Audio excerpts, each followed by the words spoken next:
नमस्कार विद्यार्थी मित्रांनो, आज आपण अपील कालावधीपर्यंत जामिनावर सोडण्याचा अर्ज या अत्यंत महत्त्वाच्या विषयाची माहिती घेणार आहोत।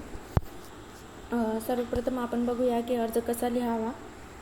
सर्वात वरती ज्या कोर्टात आपण अर्ज देत आहोत त्या मेहरबान कोर्टाचे नाव लिहावे। जळगाव येथील मेहरबान ज्युडिशियल मॅजिस्ट्रेट साहेब वर्ग 1 यांच्या कोर्टात आपण अर्ज करत आहे। त्यानंतर केसचा नंबर लिहायचा। त्यानंतर खाली फिर्यादीचे नाव, फिर्यादी विरुद्ध आरोपीचे नाव आणि आरोपी। आता आपला जो विषय अपील कालावधी पावेतो जामिनावर सोडण्याबाबत हा ठळक व मोठ्या अक्षरात लिहायचा, जेणेकरून आपला विषय त्यांना लगेच समजेल।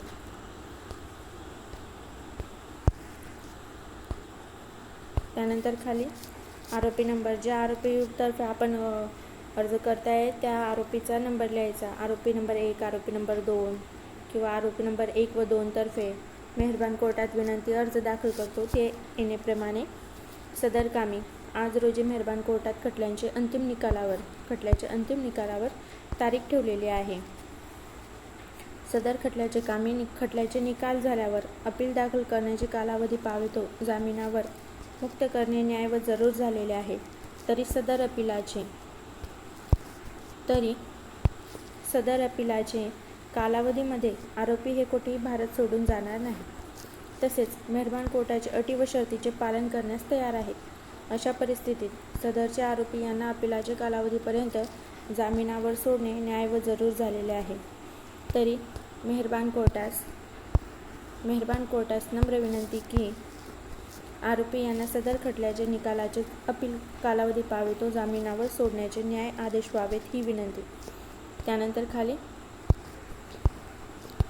अर्जाच्या डाव्या साईडला स्थळ व ज्या दिवशी आपण अर्ज देतोय त्या दिवसाची तारीख, आरोपीतर्फ ॲडव्होकेट, वरती ॲडव्होकेट साहेबांची सही व खाली ॲडव्होकेट साहेबांचे नाव। ठीक आहे, याप्रमाणे अर्ज कसा लिहायचा हे आपण बघितलेलं आहे। आता हा अर्ज आपण का लिहितो, सर्वप्रथम एक गोष्ट लक्षात घ्या, जेव्हा फौजदारी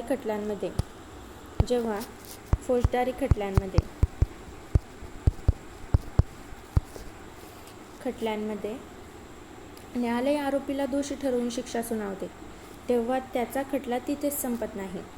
भारतीय कायद्यानुसार त्या आरोपीला उच्च न्यायालयात किंवा सत्र न्यायालयात अपील दाखल करण्याचा अधिकार असतो।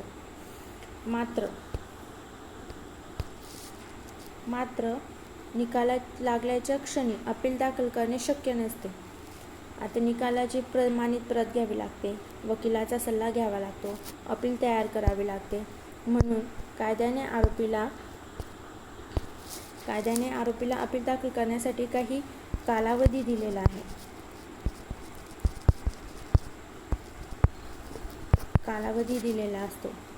याच ठिकाणी आता BNSSचे सेक्शन 430(3) या ठिकाणी हे महत्त्वाचे ठरते। कलम 430 भारतीय नागरिक सुरक्षा संहिताचे कलम 430(3) नुसार ज्या न्यायालयाने आरोपीला दोषी ठरविले आहे ते न्यायालय अपील दाखल करण्यासाठी आवश्यक कालावधीपर्यंत आरोपीला जामिनावर मुक्त ठेवू शकते। आता हे झाले आपलं भारतीय नागरिक सुरक्षा संहितेचे कलम। आता संविधान काय म्हणते, भारतीय संविधानाच्या अनुच्छेद 21 प्रमाणे प्रत्येक व्यक्तीला जीवन व वैयक्तिक स्वातंत्र्याचा